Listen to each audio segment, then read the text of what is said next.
नमस्कार.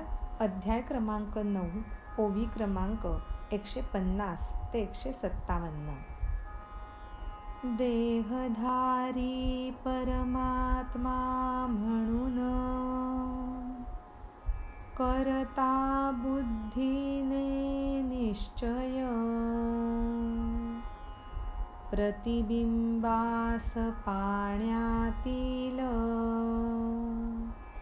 समजतात ते खरा चंद्र. निश्चय से हा ऐसा व्यर्थ, जणू एखाद्याचा समज भाताची पिऊनी पेज, अमृताचे पहावे परिणाम. नाशवंत स्थूल आकारात मनात धरती असे रूप, अविनाशी अशा मज कसे मला ते पाहतील. पूर्व दिशेने करता कूच,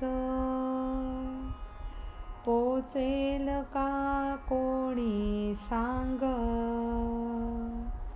पश्चिम समुद्र किनाऱ्यास कधी तरी. स्थूल अशा आकारात पाहू लागे मजसी कोण, वाटेल का समाधान सांग. पाण्याच्या ऐवजी पिऊनी फेस, मनोवृत्ती होऊनी मोहमय, मलाच मानती शरीरात. जन्मादी सारी कर्म लादतात ती माझ्यावर. अनाम अशा मज देती नाव, अक्रिय मला म्हणती क्रियाशील. विदेही मजवर लादती देहधर्म, उगीचच. निराकारी असून म्हणती साकार, देहरहित असूनी करती उपचार. शास्त्रांचे नसूनही मज बंधन, आचारादी लावती व्यवहार. यानंतर भगवंत म्हणतात, अरे अर्जुना, परमात्मा हा देहधारी असा का एकदा बुद्धीने निश्चय केला तर ते म्हणजे चंद्राच्या पाण्यातल्या प्रतिबिंबाला खरा चंद्र समजण्यासारखं आहे. तेव्हा असा हा निश्चय जो व्यर्थ आहे, जणू एखाद्याचा समज व्हावा की भाताची पेज प्यावी आणि त्यानंतर अमृत प्यायल्यानंतरचे परिणाम पाहावेत. नाशवंत आणि स्थूल आकारात मनात माझं जर रूप धरलं तर माझ्या अविनाशी अशा मला ते कसे बरं पाहतील. पूर्व दिशेने जर का आपण कूच केली तर कोणी पश्चिमेच्या समुद्र किनाऱ्याला पोहोचेल का कधीतरी. तेव्हा स्थूल आकारामध्ये मला जर कोणी पाहायला लागलं तर ते निष्फळ ठरेल. मला सांग, पाण्यावरती आलेला फेस पिऊन पाणी प्यायल्याने जे समाधान वाटतं ते कधी कोणाला वाटेल का. तेव्हा मनोवृत्ती मोहमय होऊन मलाच जर तुम्ही शरीरामध्ये मानलत आणि जन्मादी सगळी कर्म जर तुम्ही माझ्यावरती लादलीत तर ते योग्य नव्हे. मी तर अनाम आहे, पण मला मात्र ते निरनिराळ्या नावांनी ओळखतात. अक्रिय असूनसुद्धा मला क्रियाशील म्हणतात आणि मी विदेही असूनही माझ्यावरती देहधर्म लादतात. हे सगळं उगीचच आणि फोल असतं. निराकार असून मला साकार म्हणतात. देहरहित असून माझ्यावर विविध उपचार करतात आणि मला कुठल्याही शास्त्राचं बंधन नसूनही त्यामध्ये माझ्याकरता शास्त्रामधले आचारादी असे व्यवहार लावायला लागतात. अध्याय क्रमांक 9, ओवी क्रमांक 150 ते 157.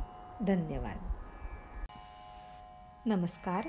अध्याय क्रमांक 9, ओवी क्रमांक 158 ते 164. वर्णहीन मजसी देती वर्ण, निर्गुण असुनी मानती सगुण,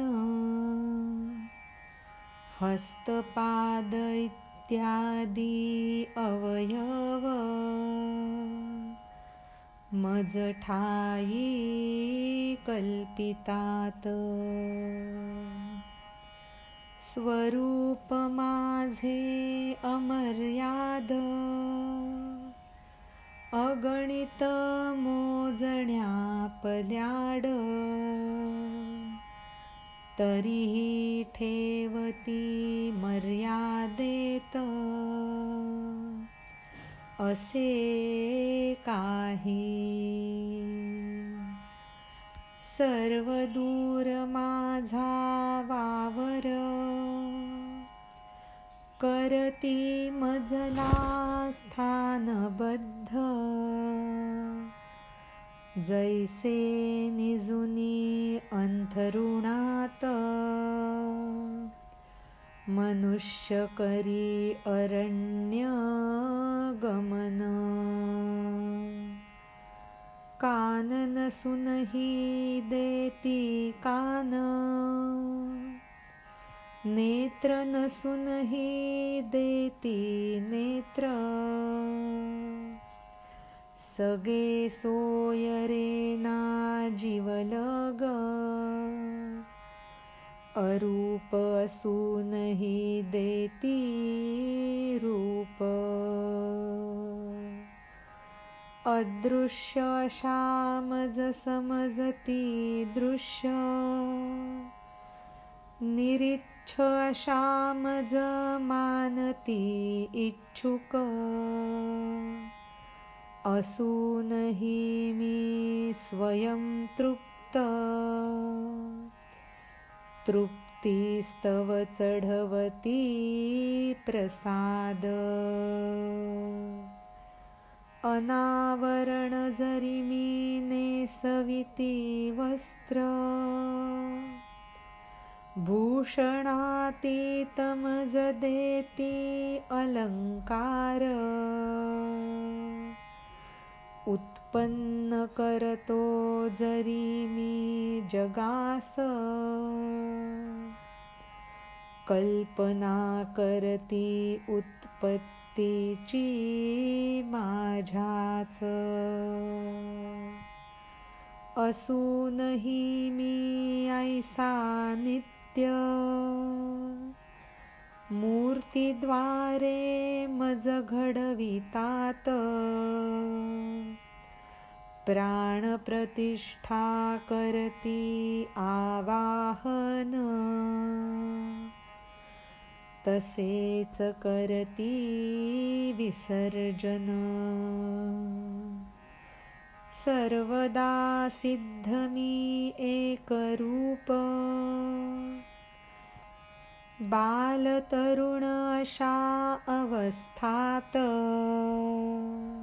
समजतात ते मजला त्यात,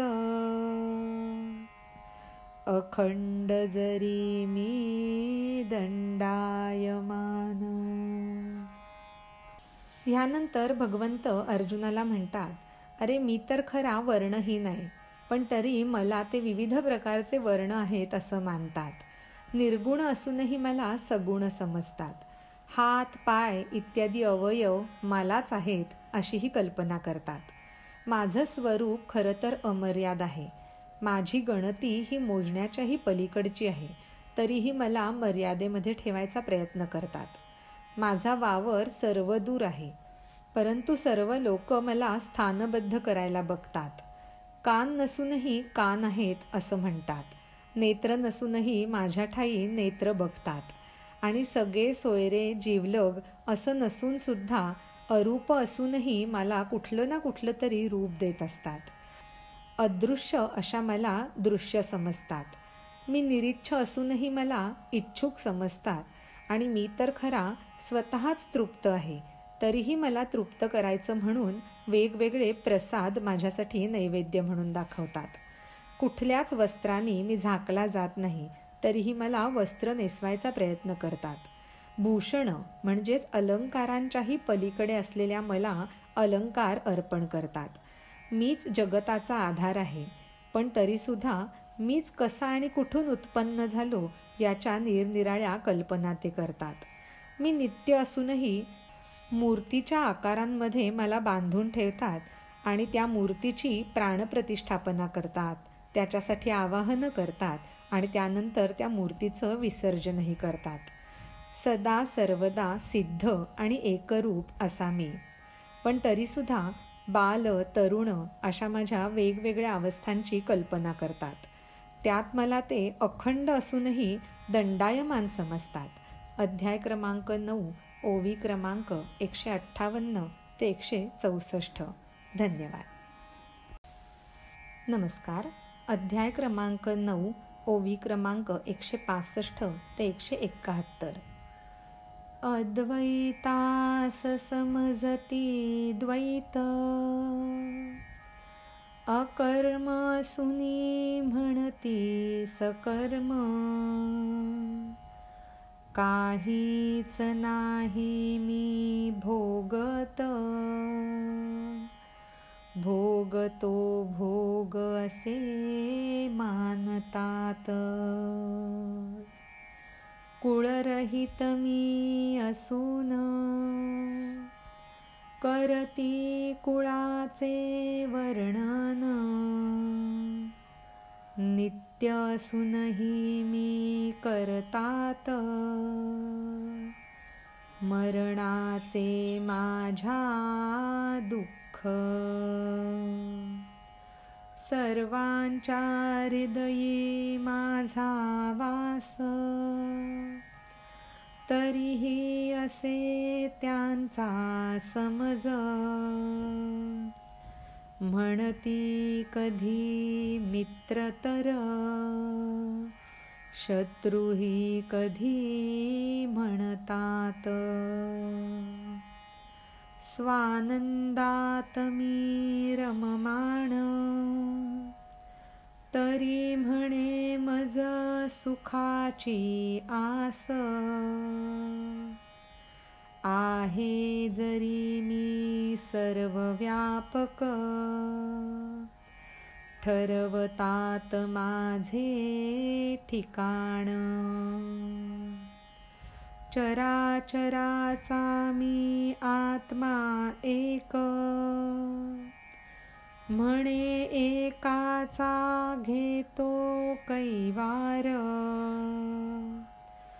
दुजास मारतो रागावून, काही बाहीच बोलतात. सांगावे आता फार काय, मनुष्य धर्म जे स्वाभाविक.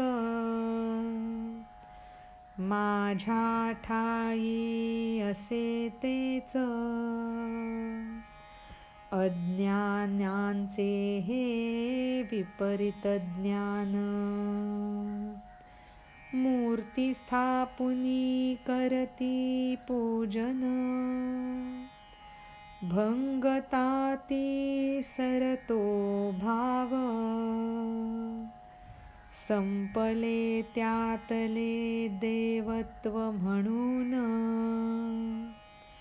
थांबविती पूजा उपचार. इतुके असे प्रकार विविध,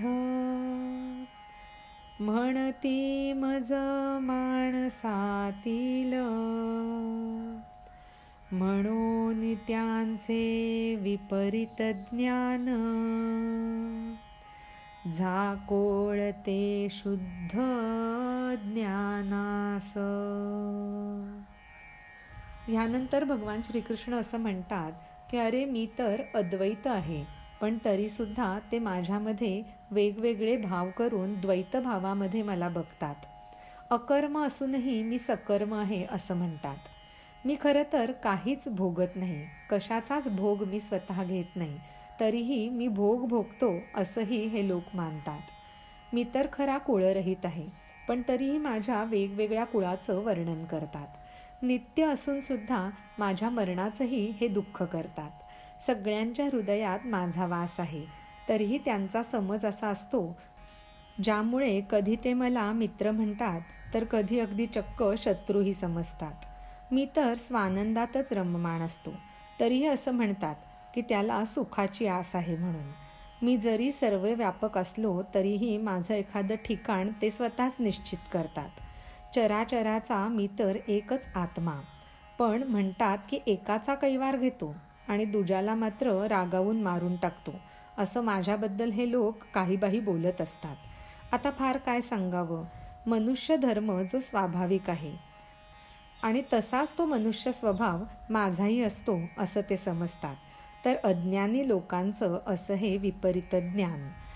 मूर्ती स्थापन करून त्याची पूजा अर्चा करतात आणि ती मूर्ती जर का भंगली तर त्यातला देवत्वाचा भाव संपला म्हणून पूजा उपचार करायचे थांबवतात. इतक्या विविध प्रकारांनी ही सगळी लोक मला माणसांमधलंच समजतात आणि म्हणूनच हे जे त्यांचं विपरीत ज्ञान आहे ते त्यांच्या शुद्ध ज्ञानाला झाकोळून टाकतं. अध्याय क्रमांक 9, ओवी क्रमांक 165 ते 171. धन्यवाद. नमस्कार. अध्याय क्रमांक 9, ओवी क्रमांक 172 ते 179. जन्म म्हणून त्यांचा फुकट, जणू पावसा विना येता ढग, मृगजळातील ते तरंग, पहावे आपण दुरूनच. जसे मातीचे घोडे स्वार, गारुडी विद्येचे अलंकार, गंधर्व नगरीचे आवार, शेवटी सारेच भास. सरळ वाढला निवडुंग, फळही नसे त्यावर, आतूनही असे पोकळ, अथवा शेळीचे रिते स्तन. जसे निवडुंगाचे येता फळ, कुचकामी ते देव घेवीस,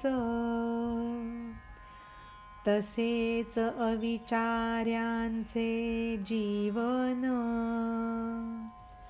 कर्मही त्यांचे असे व्यर्थ. असे जे अज्ञानी लोक, शिकले जर ते काही एक, नारळ तोडे जसे माकड, वा अंधाच्या मोती हातात. शास्त्रे त्यांची जेवढी म्हणून, कुमारी कन्येच्या हाती शस्त्र,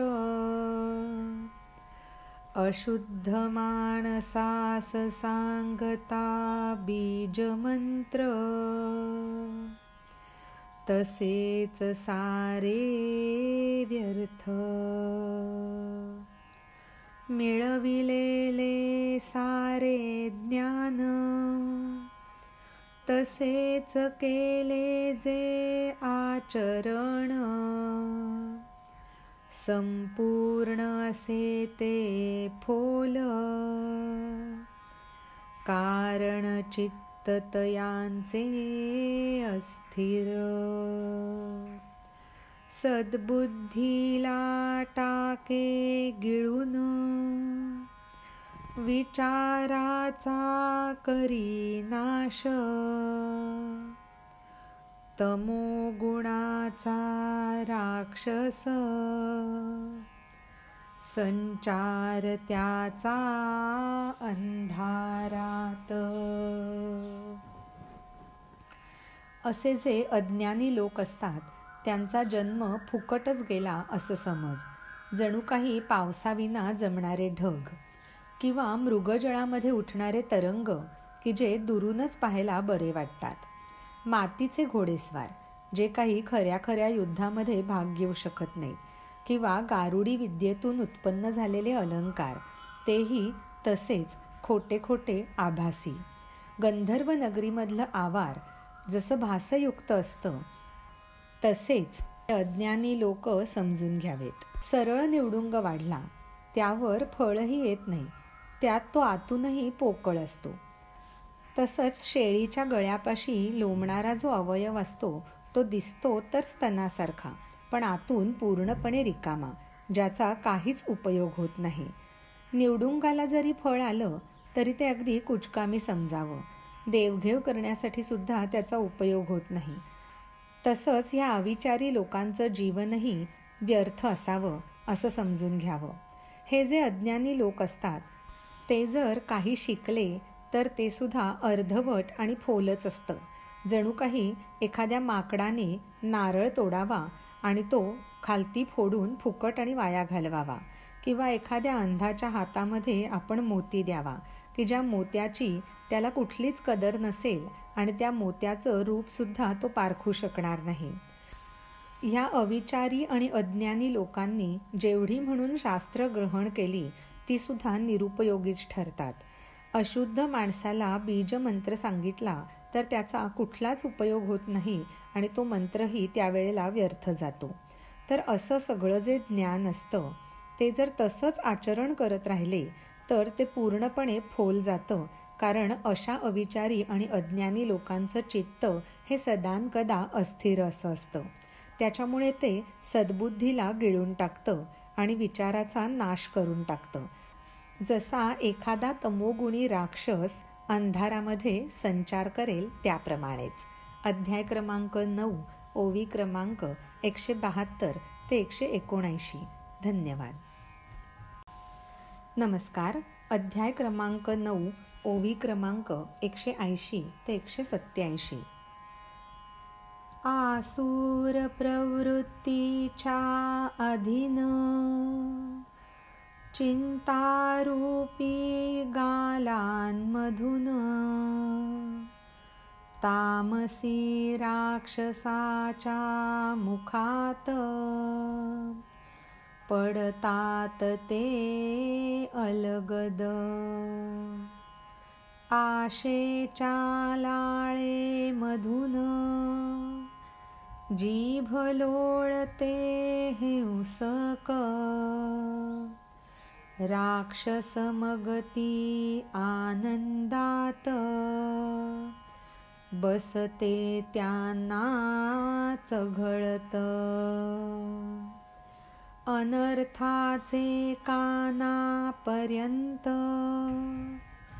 चाटते ओठांचे कोन. राक्षसी ती भयप्रद, अपराधांचा पर्वत. द्वेषरूपी दाढा मुखातील, ज्ञानाला जाती चुरडीत, कुंभावरण जैसे अगस्तीस, गवसणी ती बुद्धी मूढांस. आसुरी प्रकृतीच्या मुखात, पडले जे भूत बळीवत, बुडून जाती ते सहज, भ्रांतीच्या कुंडात. पडतात मोगुणी खड्ड्यात, विचाराचा न मिळे हात, अशा ठिकाणी ते पोहोचतात, न लागे त्यांचा कुठेच ठाव. वर्णन सारे हे निष्फळ, मूर्खांची कथा कशास, करता विस्तार अधिक, वाणीलाच होई क्षीण. अर्जुन बोले मग कृष्णास, खरेच असे हे महाराज, साधू कथांचे करावे वर्णन, विसावा देईल जे वाणीस. अशा अविवेकी आणि अज्ञानी लोकांचं वर्णन करताना भगवान श्रीकृष्ण सांगतात की आसुर प्रवृत्तीच्या अधीन चिंतारूपी गालांमध्ये तामसी राक्षसीच्या मुखात ते लोक अलगद पडतात. त्या राक्षसिणीची जीभ ही आशेच्या लाळेमधून सतत लोळत असते आणि ती सुद्धा अत्यंत हिंसक अशी असते. ती राक्षसी अगदी आनंदात अशा लोकांना मग चघळत बसते. अनर्थाच्या कानापर्यंत जणू काही ओठांचे कोन ती चाटत असते. अशा रीतीने अशा अविचारी लोकांवरती अनर्थ ओढवतो आणि ती भयप्रद राक्षसीण म्हणजे अपराधांचा जणू काही पर्वतच असते. द्वेषरूपी दाढा तिच्या मुखामध्ये असतात, त्या ज्ञानाला चुरडत जातात. अगस्तीला जसं कुंभावरण असतं तसंच बुद्धिमूढांना ती राक्षसीण गवसणी घालत असते. आसुरी प्रकृतीच्या मुखामध्ये जे पडतात ते भूतबळीसारखे बुडून जातात, जणू काही भ्रांतीच्या कुंडामध्ये ते खाली रसातळाला जावेत. असे तमोगुणी खड्ड्यात पडल्यानंतर त्यांना कुठल्याच विचाराचा हातही मिळत नाही, म्हणजे त्यांना वाचवण्यासाठी कशाचाच उपयोग होत नाही. आणि अशा ठिकाणी जेव्हा ते पोहोचतात तेव्हा त्यांचा कुठेच पत्ता लागत नाही. हे सगळं वर्णन निष्फळ आहे. मूर्खांची कथा कशाला करायची? आणि अधिक विस्ताराने जर काही कथा केली तर आपल्या वाणीलाच क्षीण होईल असं भगवान म्हणतात. तेव्हा अर्जुन भगवंतांना म्हणतो, खरंच आहे कृष्णा, तेव्हा हे साधूच्या कथांचं वर्णन आपण करावं, ज्याच्यामुळे आपल्या वाणीला विसावा मिळेल. अध्याय क्रमांक 9, ओवी क्रमांक 180 ते 187. धन्यवाद. नमस्कार. अध्याय क्रमांक 9, ओवी क्रमांक 188 ते 195. मन जयांचे शुद्ध क्षेत्र, संन्यासी मी राहतो तेथ. निजतात जेव्हा ते पुरुष, विरक्ती करी त्यांचे पूजन. सद्भावाची ज्यांना आस, धर्म करी तयात राज्य. मनी जयांच्या समाधान, विवेकरूपी जीवन. ज्ञानगंगेत केले त्यांनी स्नान, पूर्णत्व जेवुनी झाले तृप्त, जणू पालवी हिरवी गार, शांतिरूपी वेलीस. संपूर्णतेला फुटले कोंब, धैर्य मांडवाचे जणू खांब, ब्रह्मानंद समुद्रामधून तुडुंब भरलेले जणू घट. भक्तितयांना इतुकी प्राप्त, बाजूस सारती मोक्षास, कर्म करता सहजीच, नीती होतसे तेथे जिवंत. इंद्रियांचे ठिकाणी सकल, शांततेचेच अलंकार, चित्तस्थानी त्यांच्या मीच, मज टाकती ते व्यापून. जयांचा व्यापक अनुभव, दैवी प्रकृतीचे जे दैव, महात्मे हे सारे माझे रूप, समजुनी हेच. प्रेम भराने पूजिती मज, होवोनी अतीव एक रूप, न ठेविता कोणता दुजा भाव, माझ्यात आणि स्वतःत. यानंतर भगवंत ज्ञानी लोकांचं लक्षण सांगताना वर्णन करतात, ज्यांचं मन हेच एक शुद्ध क्षेत्र आहे, त्या ठिकाणी मी संन्यासी होऊन राहतो.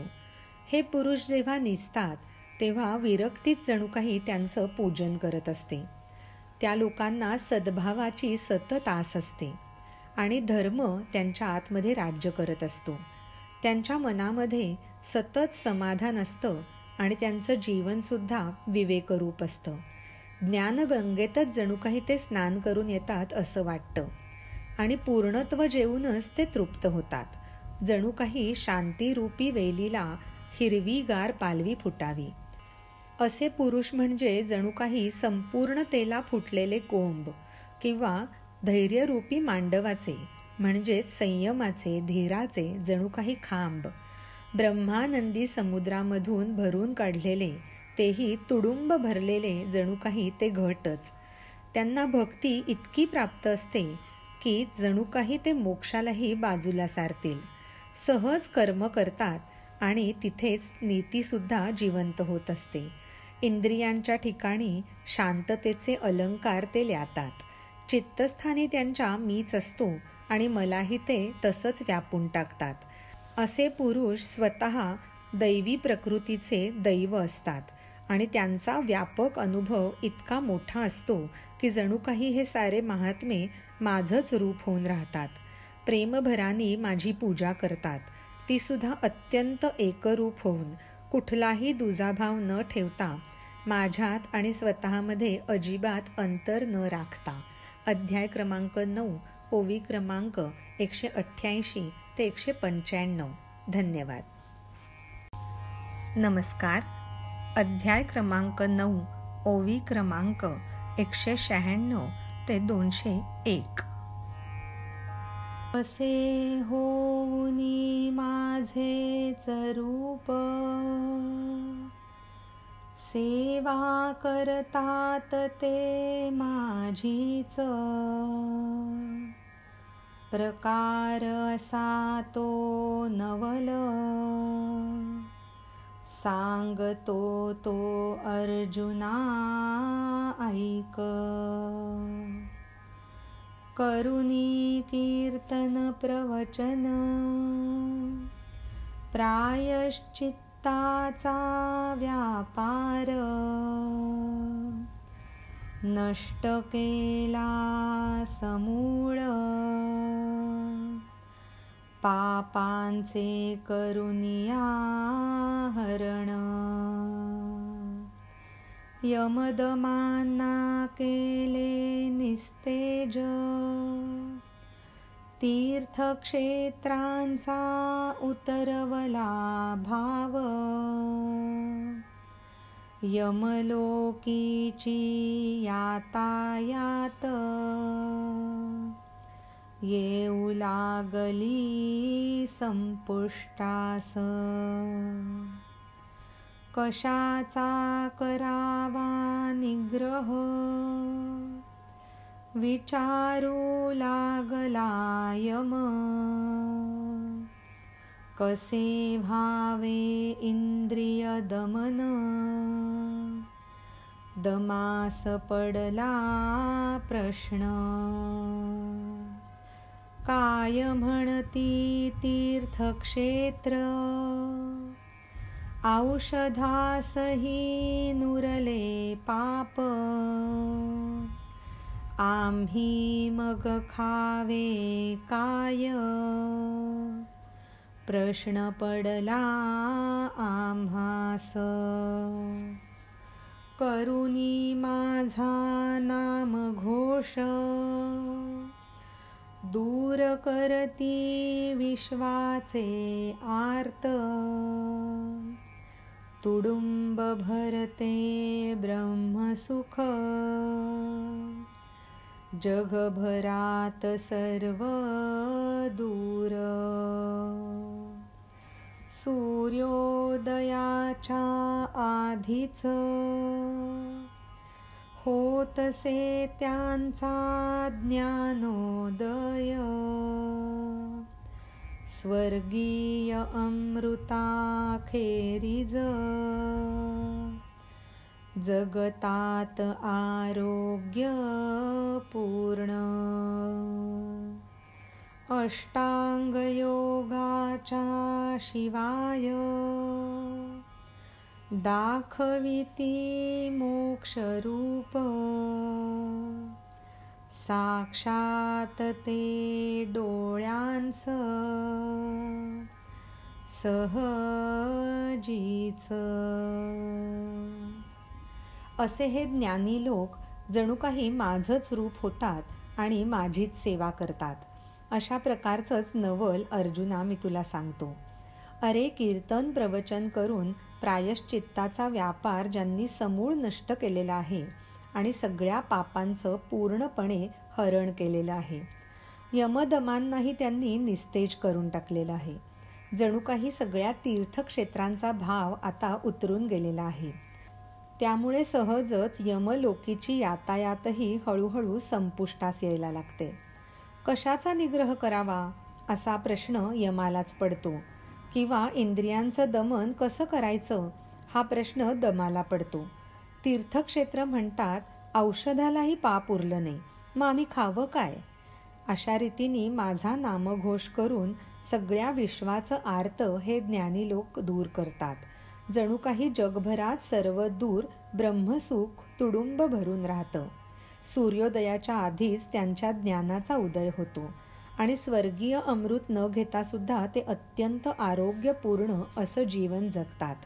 अष्टांग योगाच्या शिवाय मोक्षरूप मिळवून दाखवतात, ते सुद्धा साक्षात सहज आपल्या डोळ्यात देखत. अध्याय क्रमांक 9, ओवी क्रमांक 196 ते 201. धन्यवाद.